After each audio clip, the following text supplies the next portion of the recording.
Well, good morning, everyone. My name is Mighty Stream, and I am going to do your July the 6th, just for today, in a meditation. I hope that you're doing well this morning. Let's go ahead and get into that meditation. I'm very excited to spend time with you. How is everyone out there in all the different corners of the world out there that are listening to the podcast? I hope you're doing good. That's my heart's desire, that you're doing good, living purposefully, loving fully. Hmm. Yeah. Okay. Oh, I'm smiling ear to ear already. That just makes me feel good. The title of this meditation is I'm Sorry.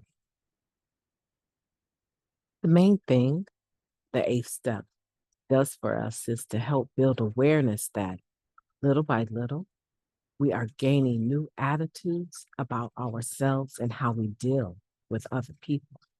That comes from the basic text, page 39.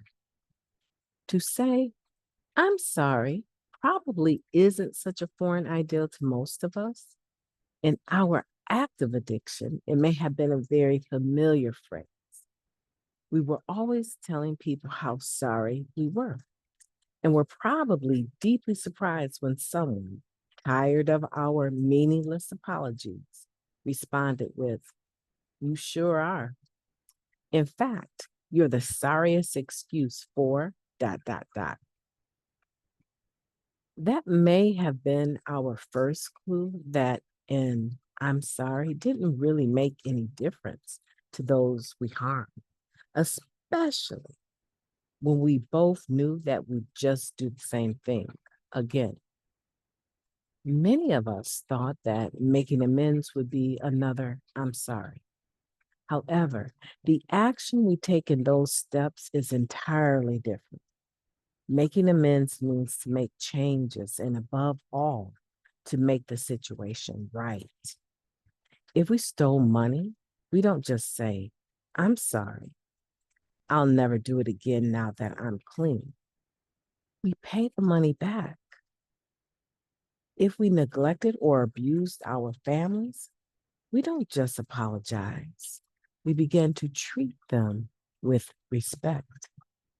Amending our behavior in the way we treat ourselves and others is the whole purpose of working the steps.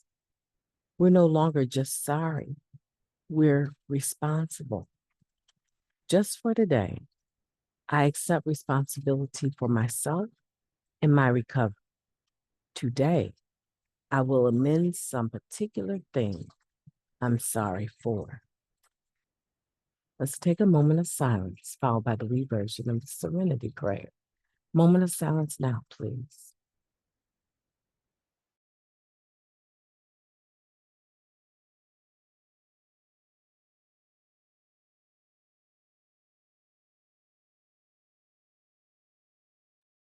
Thank you. God, grant us the serenity to accept the things that we cannot change, the courage to change the things that we can, and the wisdom to know the difference. Just for today, please and thank you. What a powerful reminder that we're receiving in this July 6th meditation to really pull us deeper into the purpose of why we're doing the eighth step and why we do the ninth step. When we're making that list in the eighth step of people that we've harmed, right? And we become entirely ready to make these amends to them, right? We're making this list. That alone is a huge thing to do because we're saying, you know what? I'm going to write myself a list that I can't erase, that I will always have if I take care of it, to remind me of the harm that I've caused to other people, and that I need to seek them out intentionally, unless it's going to make matters worse. I need to seek them out intentionally at some point in time in life and let them know, not only am I sorry, but here's the money, right, that I took from you. Now that's the ninth step. But by making this list in the eighth step, we are admitting to ourselves and to God. And if we go over it with our sponsor to another human being, just like in the fifth step, we are admitting, hey, these are the individuals that I've caused harm to. This is what I did. And this is what I think I need to do to make the amends. It's never about just saying, I'm sorry. Now, let me tell you something because I think it's very important for me to share this with you. To some people that we have harmed, saying I'm sorry is enough.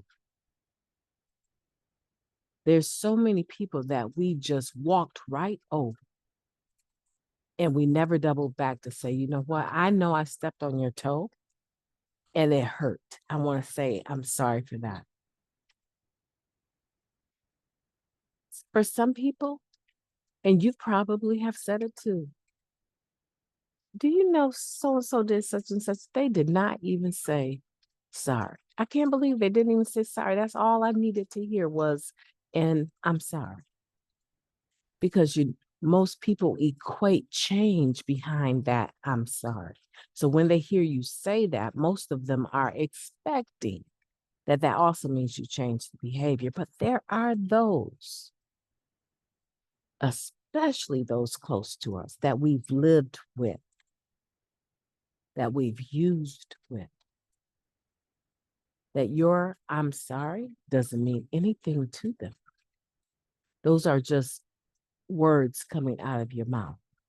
They know for a fact that just because you have a moment of clarity right now doesn't mean that you're going to have a moment of clarity when you get high again, right?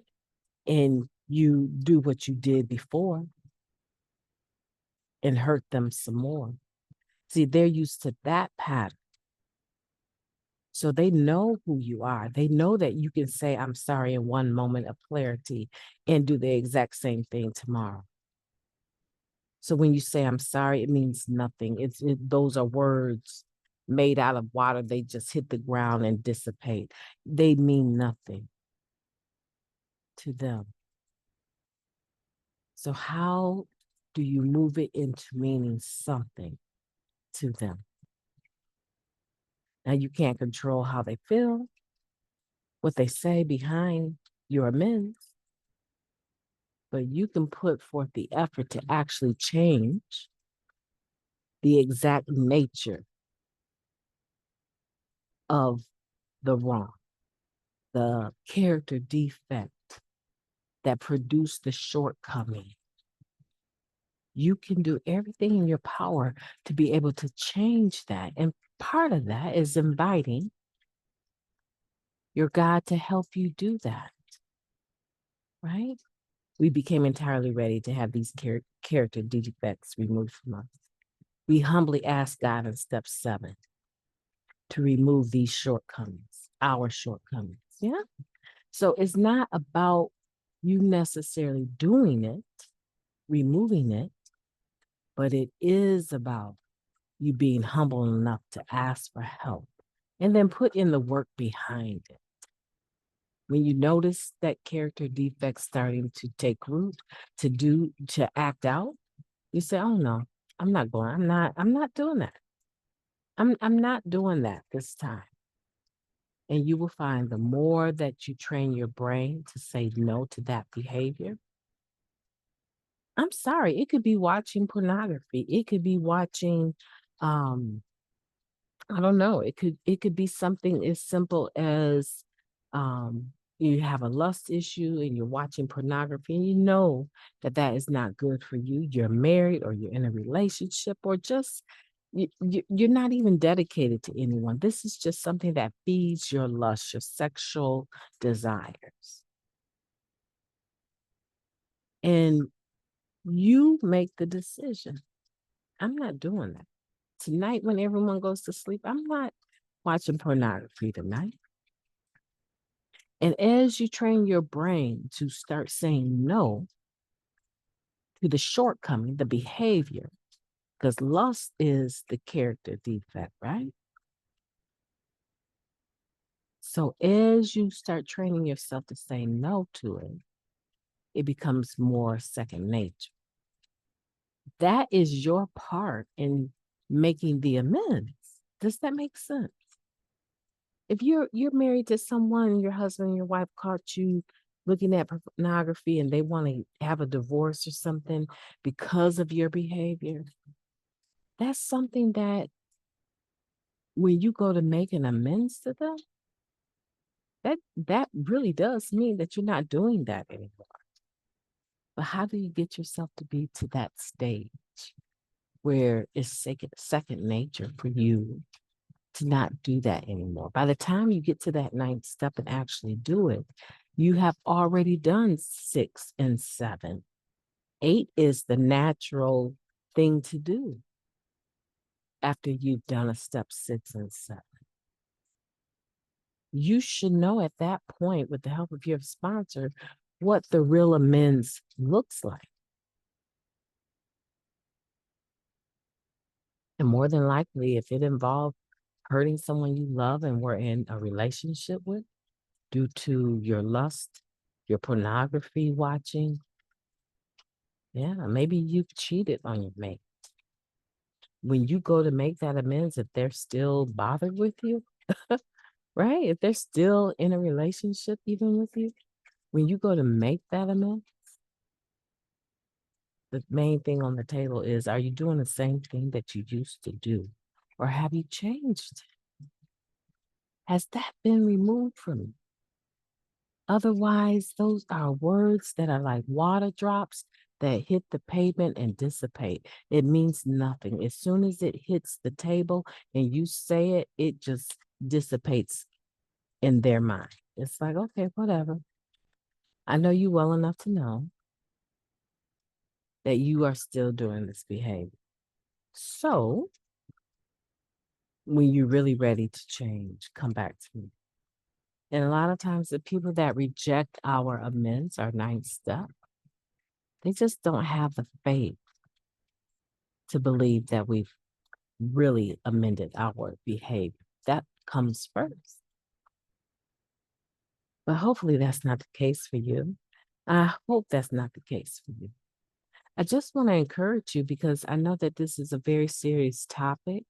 And sometimes the rejection of our amends can cause people to go back and use because they have put so much weight on,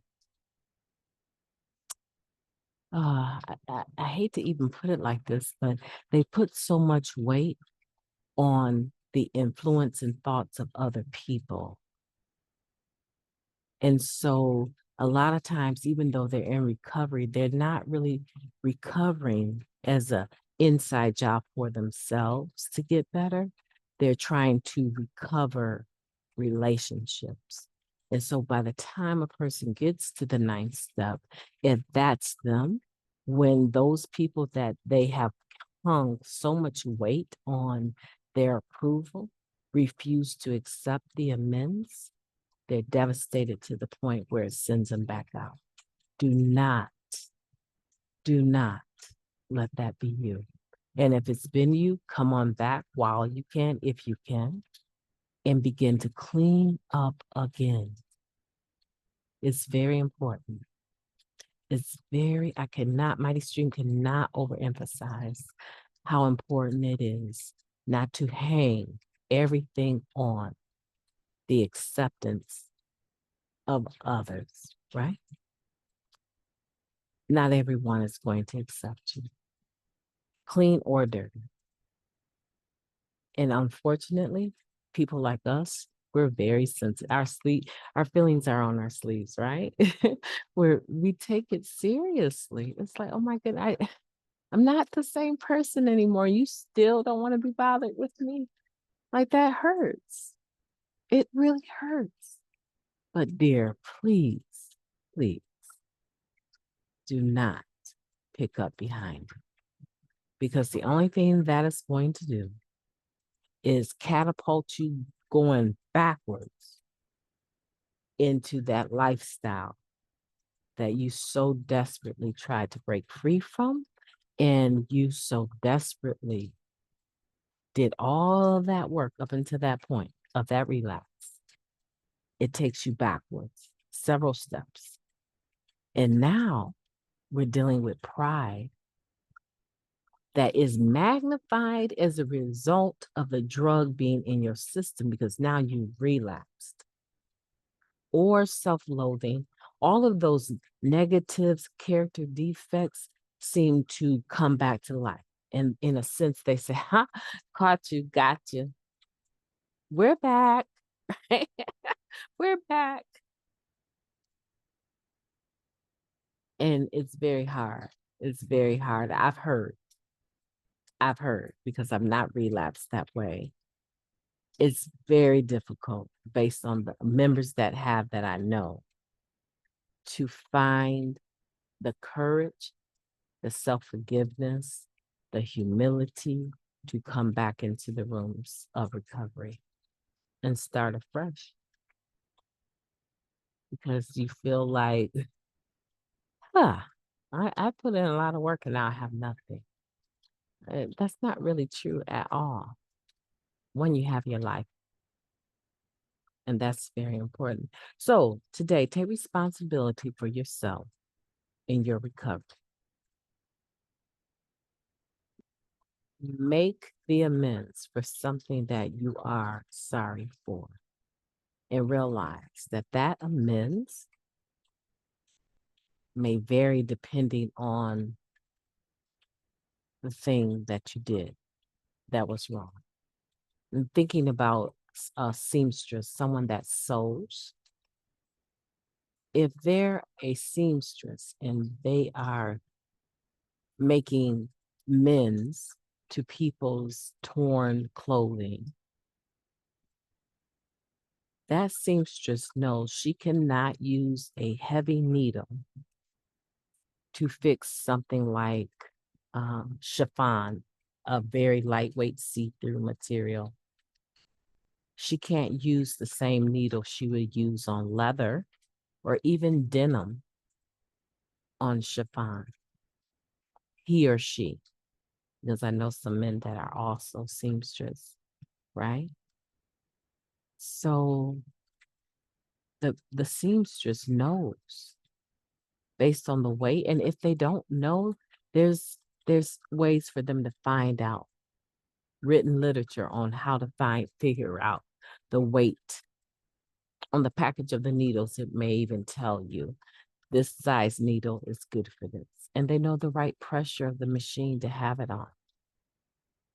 So what's my point? My point is, depending on the injury, depending on what you've done and what you're trying to amend, it may require different things.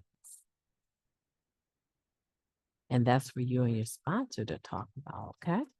So my name is Mighty Stream. I've enjoyed talking to you today. I hope that you will have a beautiful day on purpose. I most absolutely positively intend to. We're going to have a very beautiful day. You do the same. Talk to you tomorrow.